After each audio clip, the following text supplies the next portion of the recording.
ओम शांति। आज हम 23 फरवरी 97 की अव्यक्तवाणी सुनते हैं। आज की वाणी का सार है, साथी को साथ रख, साक्षी और खुशनुमा के तख्ता नशीन बनो। आज विश्व कल्याणकारी बाप विश्व के चारों तरफ के बच्चों को देख हर्षित हो रहे हैं। सभी बच्चों के स्नेह और सहयोग की रेखाएं बच्चों के चेहरे से दिखाई दे रही है। हर एक के दिल से मेरा बाबा, यह गीत बाप दादा सुन रहे हैं। बाप दादा भी रेस्पान में कहते हैं, ओ मेरे अति प्रिय, अति स्नेही लाडले बच्चे। हर एक बच्चा प्रिय भी है, लाडला भी है। क्यों? कोटों में कोई और कोई में भी कोई हो तो लाडले हुए ना। तो बाप दादा भी लाडले बच्चों को देख खुश होते हैं। बच्चों को भी सदा खुशी में डांस करते हुए देखते हैं और सदा देखने चाहते हैं। खुशी में रहते तो है, लेकिन बाप सदा चाहते हैं सदा खुश रहते हो या खुशी में फर्क पड़ता है। कभी बहुत खुशी, कभी थोड़ी कम और कभी बहुत कम। बाप ने पहले भी सुनाया है कि वर्तमान समय आप बच्चों के विश्व को इस सेवा की आवश्यकता है जो चेहरे से नयनों से दो शब्द से हर आत्मा के दुख को दूर कर खुशी दे दो। आपको देखते ही खुश हो जाए। इसलिए खुशनुमा चेहरा व खुशनुमा मूरत सदा रहे, क्योंकि मन की खुशी सूरत से स्पष्ट दिखाई देती है। कितना भी कोई भटकता हुआ, परेशान, दुख की लहर में आए, लेकिन खुशी में रहना असंभव भी समझते हो, लेकिन आपके सामने आते ही आपकी मूरत, आपकी वृत्ति, आपकी दृष्टि आत्मा को परिवर्तन कर ले। आज मन की खुशी के लिए कितना खर्चा करते हैं, कितने मनोरंजन के नए नए साधन बनाते हैं। वह है अल्पकाल के साधन और आपकी है सदा काल की सच्ची साधना। तो साधना उन आत्माओं को परिवर्तन कर ले, हाय हाय ले आवे और वाह वाह लेकर जाए। वाह कमाल है परमात्मा आत्माओं की। तो यह सेवा करो। समय प्रति समय जितना अल्पकाल के साधनों से परेशान होते जाएंगे, ऐसे समय पर आपकी खुशी उन्हों को सहारा बन जाएगी, क्योंकि आप है ही खुशनसीब। खुशनसीब है या नहीं? अधूरे तो नहीं, है ही खुशनसीब। आप जैसा खुशनसीब सारे कल्प में कोई आत्मा ही नहीं। इतना नशा चेहरे और चलन से अनुभव कराओ। करा सकते हो या कराते भी हो। ब्राह्मण जीवन में अगर खुशी नहीं तो ब्राह्मण बनकर क्या किया? ब्राह्मण जीवन अर्थात खुशी की जीवन। कभी कभी बाप दादा देखते हैं कोई कोई के चेहरे जो होते हैं ना, वह थोड़ा सा क्या होता है अच्छी तरह से जानते हैं तभी हंसते हैं। तो बाप दादा को ऐसा चेहरा देख रहम भी आता और थोड़ा सा आश्चर्य भी लगता। मेरे बच्चे और उदास हो सकता है क्या? नहीं ना। उदास अर्थात माया के दास। लेकिन आप तो मास्टर मायापति हो। माया आपके आगे क्या है?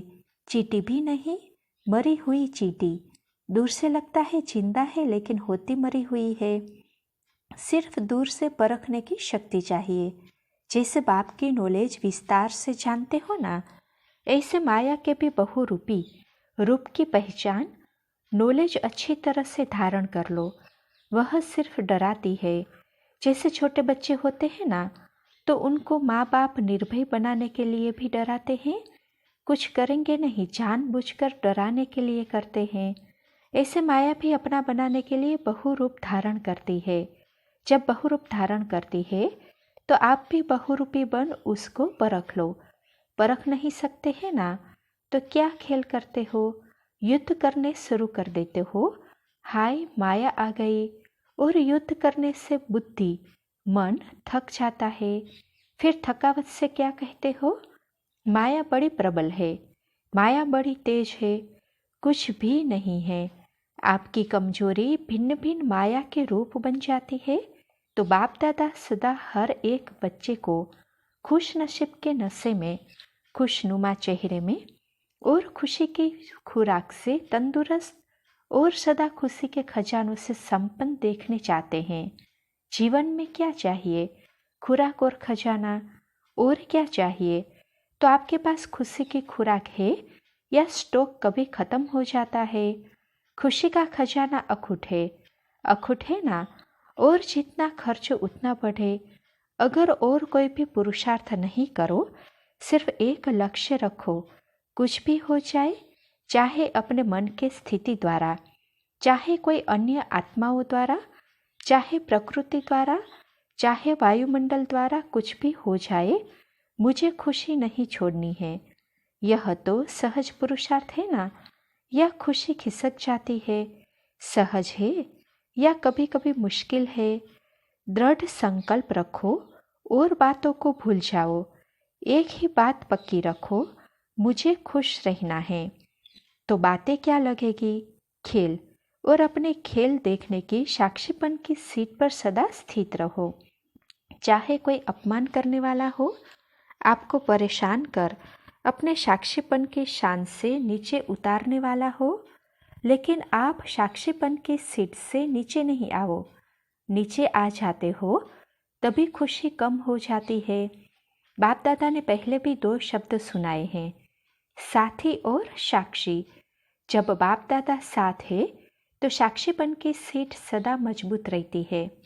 कहते सभी हो बाप दादा साथ है, बाप दादा साथ है, लेकिन माया का प्रभाव भी पड़ता रहता और कहते भी रहते हो बाप दादा साथ है, बाप दादा साथ है, लेकिन साथ को ऐसे समय पर यूज नहीं करते हो, किनारे कर देते हो। जैसे कोई साथ में होता है ना, कोई बहुत ऐसा काम पड़ जाता है या कोई ऐसी बात होती है तो साथ कभी ख्याल नहीं होता, बातों में पड़ जाते हैं। ऐसे साथ है यह मानते भी हो, अनुभव भी करते हो। कोई है जो कहेगा साथ नहीं है, कोई नहीं कहता।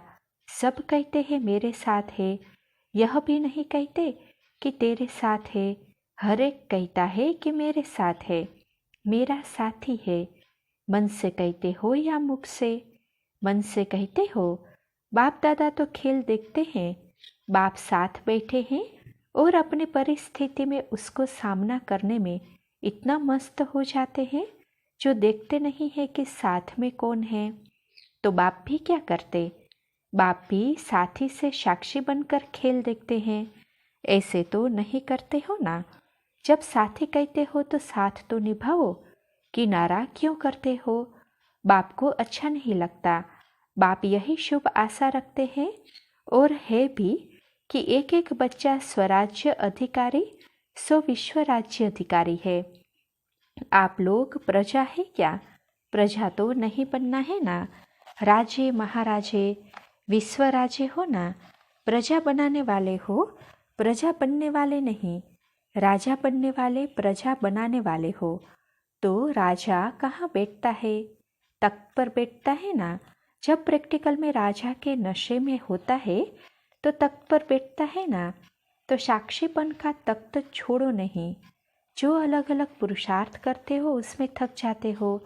आज मनसा किया, कल वाचा किया, संबंध संपर्क का किया तो थक जाते हो। एक ही पुरुषार्थ करो कि साक्षी और खुशनुमा तख्त नशीन रहना है। यह तख्त कभी नहीं छोड़ना। कोई राजा ऐसे सीरियस होकर तख्त पर बैठा तख्त पर हो, लेकिन बहुत क्रोधी हो, ऑफिशियल हो, तो अच्छा लगेगा? कहेंगे यह राजा नहीं है। तो आप सदा तख्त नशीन है ना। वह राजे तो कभी तख्त पर बैठते, कभी नहीं बैठते। लेकिन साक्षीपन का तख्त ऐसा है जिसमें हर कार्य करते भी तख्त नशीन उतरना नहीं पड़ता है। सोते भी तख्त नशीन, उठते चलते संबंध संपर्क में आते तख्त नशीन। तख्त पर बैठना आता है कि बैठना नहीं आता है, खिसक जाते हो। साक्षीपन के तख्त नशीन आत्मा कभी भी कोई समस्या में परेशान नहीं हो सकती। समस्या तख्त के नीचे रह जाएगी और आप ऊपर तख्त नशीन होंगे। समस्या आपके लिए सिर नहीं उठा सकेगी, नीचे दबी रहेगी, आपको परेशान नहीं करेगी। और कोई को भी दबा दो तो अंदर ही अंदर खत्म हो जाएगा ना। तो बाप दादा को ऐसे समय पर आश्चर्य लगता है। आप नहीं आश्चर्य करना, अपने पर भले करना। दूसरे पर नहीं करना, तो आश्चर्य लगता है कि यह मेरे बच्चे क्या कर रहे हैं। तख्त से उतर रहे हैं। जब तख्तनशीन रहने के संस्कार अब से ही डालेंगे, तब विश्व के तख्त पर भी बैठेंगे। यहाँ सदा काल तख्तनशीन नहीं होंगे, तो वहाँ भी सदा, अर्थात जितना समय फूल है उतना समय नहीं बैठ सकेंगे। संस्कार सब अभी भरने हैं, फिर वही भरे हुए संस्कार सतयुग में कार्य करेंगे। रॉयल्टी के संस्कार अभी से भरने हैं। ऐसे नहीं सोचना कि अभी कुछ समय तो पड़ा है, इतने में विनाश तो नहीं होना है। यह नहीं सोचना विनाश होना है अचानक, पूछकर नहीं आएगा कि हाँ तैयार हो, सब अचानक होना है। आप लोग भी ब्राह्मण कैसे बने? अचानक ही संदेश मिला, प्रदर्शनी देखी, संपर्क संबंध हुआ, बदल गए। क्या सोचा था कि इस तारीख को ब्राह्मण बनेंगे, अचानक हो गया ना। तो परिवर्तन भी अचानक होना है। आपको पहले माया और ही अलबेला बनाएगी। सोचेंगे हमने तो 2000 सोचा था, वह भी पूरा हो गया, अभी तो थोड़ा रेस्ट कर लो। पहले माया अपना जादू फैलाएगी, अलबेला बनाएगी। किसी भी बात में, चाहे सेवा में, चाहे योग में, चाहे धारणा में, चाहे संबंध संपर्क में, यह तो चलता ही है, यह तो होता ही है। ऐसे पहले माया अलबेला बनाने की कोशिश करेगी, फिर अचानक विनाश होगा। फिर नहीं कहना कि बाप दादा ने सुनाया ही नहीं, ऐसे भी होना है क्या? इसीलिए पहले ही सुना देते हैं। अलबेले कभी भी किसी भी बात में नहीं बनना। 4 ही सब्जेक्ट में अलर्ट। अभी भी कुछ हो जाए तो अलर्ट। उस समय नहीं कहना बाप दादा अभी आओ, अभी साथ निभाओ, अभी थोड़ी शक्ति दे दो। उस समय नहीं देंगे। अभी जितनी शक्ति चाहिए, जैसी चाहिए उतनी क्षमा कर लो। सबको खुली छुट्टी है, खुले भंडार है। जितनी शक्ति चाहिए, जो शक्ति चाहिए ले लो। पेपर के समय टीचर व प्रिंसिपल मदद नहीं करता। डबल विदेशी बच्चों को देख बाप को भी डबल खुशी होती है। क्यों होती है? क्योंकि डबल विदेशियों को स्वयं को परिवर्तन करने में डबल मेहनत करनी पड़ी।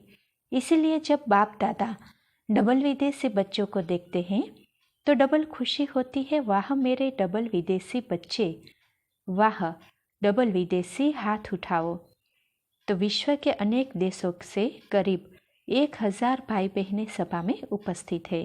बाबा बोले, वाह बहुत अच्छा, डबल ताली बजाओ। बाप दादा विदेश की सेवा के समाचार सुनते रहते हैं, देखते भी रहते हैं। रिजल्ट में सेवा का उमंग उत्साह बहुत अच्छा है। सिर्फ कभी कभी अपने ऊपर सेवा का थोड़ा सा बोझ उठा लेते हो। बोझ नहीं उठाओ, बोझ बाप को दे दो। बाप के लिए वह बोझ कुछ भी नहीं है। लेकिन आप सेवा का बोझ उठा लेते हो तो थक जाते हो। सेवा बहुत अच्छी करते हो, सेवा के समय नहीं थकते हो। उस समय बहुत अच्छे चेहरों का फोटो निकालने वाला होता है, लेकिन कोई कोई सेवा के बाद थोड़ा सा थकावट के चेहरे में दिखाई देता है। बाप कहते हैं, बोझ उठाते क्यों हो? क्या बोझ उठाना अच्छा लगता है या आदत पड़ी हुई है? बोझ नहीं उठाओ। बोझ तब लगता है जब बाप साथ नहीं है। मैंने किया, मैं करती हूँ, मैं करता हूँ, तो बोझ हो जाता है। बाप साथ है, बाप का कार्य है, बाप करा रहा है, तो बोझ नहीं होगा। हल्के नाचते रहेंगे। जैसे डांस बहुत अच्छी करते हो ना, डबल विदेशियों की डांस देखो तो बहुत अच्छी होती है। अपने को थकाते नहीं, फरिश्ते माफिक करते हो। इंडियन जो करेंगे वह पाँव थकाएंगे, हाथ भी थकाएंगे, लेकिन विदेशी डांस भी लाइट करते हो। तो ऐसे सेवा भी एक डांस समझो, खेल समझो, थको नहीं। बाप दादा को वह फोटो अच्छा नहीं लगता है, सेवा का उमंग गुस्सा अच्छा है। और यह भी रिजल्ट बाप के पास है कि अभी थोड़ी सी बात में हलचल में आने की परसेंटेज बहुत कम है। मेजॉरिटी ठीक है, बाकी थोड़ी संख्या कभी कभी थोड़ा सा हलचल में दिखाई देती है। लेकिन आदि के रिजल्ट और अब के रिजल्ट में बहुत अच्छा अंतर है, ऐसा दिखाई देता है ना। अभी नाजुकपन छोड़ते जा रहे हैं, बाप दादा को रिजल्ट देख करके खुशी है। अभी छोटे छोटे माइक भी तैयार कर रहे हैं। अभी छोटे माइक है, लेकिन छोटे से बड़े तक भी आ जाएंगे। बाप दादा को याद है, आदि में यह विदेशी टीचर्स कहती थी कि वीआईपीस को मिलना ही मुश्किल है, आना तो छोड़ो मिलना ही मुश्किल है। और अभी सहज हो गया है, क्योंकि आप भी वीवीवीआईपी हो गए हो, तो आपके आगे वीआईपी क्या है। टोटल विदेश के रिजल्ट अच्छी है, सेंटर्स भी अच्छे हैं, वृद्धि को प्राप्त करते जा रहे हैं। भारत में हैंड्स नहीं है, नहीं तो भारत में भी सेवा केंद्र तो बहुत खुल जाए। एक एक जोन वाला कहता है हैंड्स नहीं है, तो अभी इस वर्ष हैंड्स निकालने की सेवा करो। हैंड्स मांगो नहीं, निकालो और ही दान पुण्य करो। विदेश में यह बहुत अच्छा तरीका है, जहाँ भी सेंटर खुलता है वहाँ ही लौकिक कार्य भी करते हैं, सेंटर भी चलाते हैं। कैसे चलेगा, कौन चलाएगा, यह प्रॉब्लम कम है। आप लोग यह नहीं सोचना कि हम लौकिक काम क्यों करें, यह तो आपकी सेवा का साधन है। लौकिक कार्य नहीं करते हो, लेकिन अलौकिक कार्य के निमित्त बनने के लिए लौकिक कार्य करते हो। जहाँ भी जाते हो वहाँ सेंटर खोलने का उमंग रहता है ना, तो लौकिक कार्य कब तक करेंगे यह नहीं सोचो। लौकिक कार्य अलौकिक कार्य निमित्त करते हो तो आप सरेंडर हो। लौकिकपन नहीं हो, अलौकिकपन है, तो लौकिक कार्य में भी समर्पण हो। लौकिक कार्य को छोड़कर समर्पण समारोह मनाना है, यह बात नहीं है। ऐसा करने से वृद्धि कैसे होगी। इसीलिए लौकिक कार्य करते अलौकिक कार्य के निमित्त बनते हो। तो जो निमित्त लौकिक समझते हैं और रहते अलौकिक में हैं, ऐसी आत्माओं को डबल क्या पदम मुबारक है। समझा। इसलिए यह नहीं कहना दादी हमको छुड़ाओ, हमको छुड़ाओ, और ही डबल प्रारब्ध पा रहे हो। हाँ, आवश्यकता अगर समझेंगे तो आप ही छुड़ाएंगे। आपको क्या है, जिम्मेवार दादियाँ हैं। आप अपने लौकिकता में अलौकिकता लाओ, थको नहीं। लौकिक काम करके थक कर आते हैं तो कहते हैं क्या करें, नहीं, खुशी खुशी में दोनों निभाओ। क्योंकि देखा गया है कि डबल विदेशी आत्माओं में दोनों तरफ कार्य करने की शक्ति है, तो अपनी शक्ति को कार्य में लगाओ। कब छोड़ेंगे, क्या होगा, यह बाप और जो दादियाँ निमित्त है उनके ऊपर छोड़ दो। आप नहीं सोचो। कौन कौन है जो लौकिक कार्य भी करते हैं और सेंटर भी संभालते हैं, वह हाथ उठाओ। बहुत अच्छा, आप निश्चिंत रहो। नंबर आप लोगों को वैसे ही मिलेंगे जो सारा दिन करते हो, उन्हों को जितना मिलेगा। सिर्फ ट्रस्टी होकर करना, मैंपन नहीं आना। मैं इतना काम करती हूँ, मैंपन नहीं। करावन हार करा रहा है, मैं इंस्ट्रूमेंट हूँ, पावर के आधार पर चल रही हूँ। आज डबल विदेशियों का टर्न है ना, आप लोगों को भी डबल विदेशियों को देख खुशी होती है ना, तो सभी डबल विदेशी खुशनुमा हो, हाथ की ताली बजाओ। अभी मधुबन में तो माया नहीं आती है ना। भारत की टीचर्स और डबल विदेशी दोनों का मेल देखो कितना अच्छा है। आप टीचर्स ने डबल विदेशियों की सीज़न कम ही देखी होगी, और डबल विदेशियों ने सभी टीचर्स का संगठन पहली बार ही देखा होगा। दोनों के मेले में अच्छा लग रहा है ना। टीचर्स को अच्छा लगता है, डबल विदेशियों को अच्छा लगता है।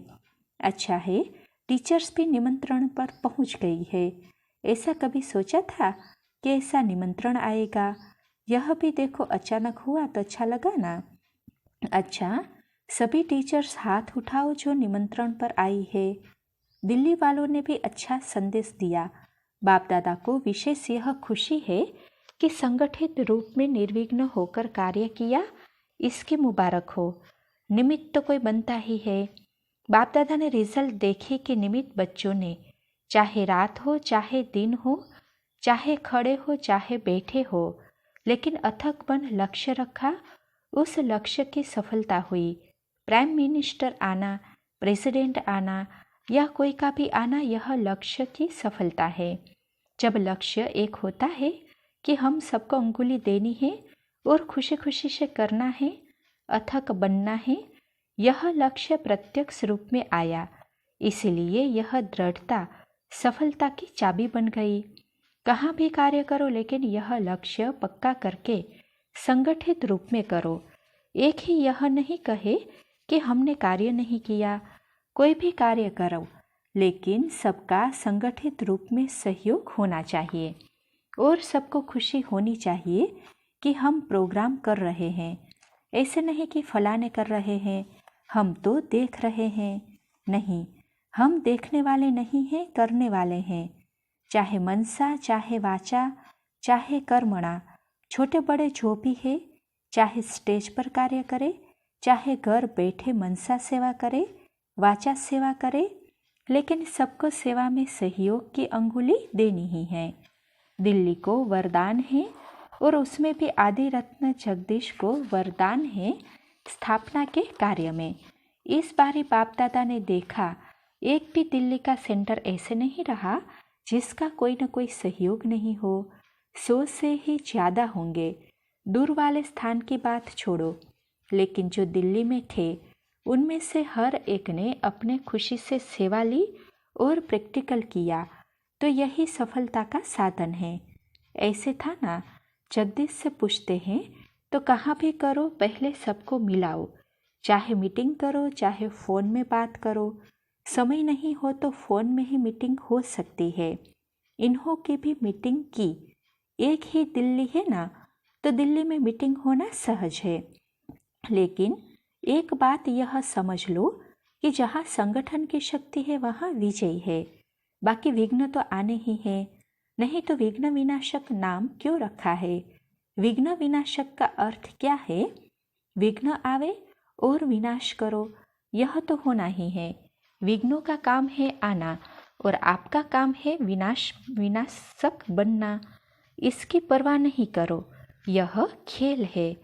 खेल में खेल और खेल देखने में मजा है ना।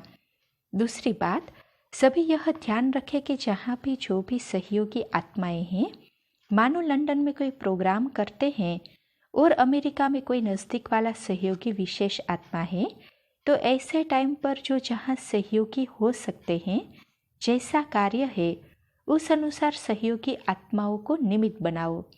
जिसको बाप दादा कहते हैं छोटे माइक, उसका भी प्रभाव पड़ता है। और जो संपर्क में आते हैं उन्हों को समय प्रति समय सहयोगी बनाते रहो। सिर्फ कॉन्फ्रेंस होवे तो आप आओ और फिर अपनी सेवा में लग जाओ। नहीं, नई नई सेवा करते रहते हो। और जो पुरानी आत्माएं संपर्क में आने वाली है उनके लिए फुर्सत कम निकालते हो। अब ऐसे सहयोगियों का ग्रुप तैयार करो।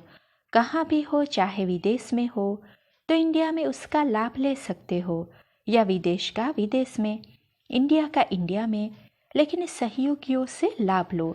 दिल्ली वाले हाथ उठाओ, बहुत अच्छा। साथ भी एक दो को अच्छा दिया। ब्रिजमोहन कहाँ है? देखो, निमित्त बनने वालों के हाजी करने से एक दो के सहयोग से सफलता समीप आई। इसीलिए इस पाठ को सदा याद रखना। स्वभाव संस्कारों को सेवा के समय देखो ही नहीं। देखते हैं ना, इसने यह किया, इसने यह कहा, तो सफलता दूर हो जाती है। देखो ही नहीं, बहुत अच्छा, बहुत अच्छा, हाँ जी और बहुत अच्छा, यह 2 शब्द हर कार्य में यूज़ करो। स्वभाव वैरायटी है और रहने भी है। स्वभाव को देखा तो सेवा खत्म। बाबा करा रहा है, बाबा को देखो। बाबा का काम है, इसकी ड्यूटी नहीं है, बाबा की है। तो बाप में तो स्वभाव नहीं है ना, तो स्वभाव देखने नहीं आएगा। बाकी दिल्ली ने एक अच्छा नक्शा तैयार कर दिया, तो बाप दादा भी दिल्ली वालों को मुबारक देते हैं।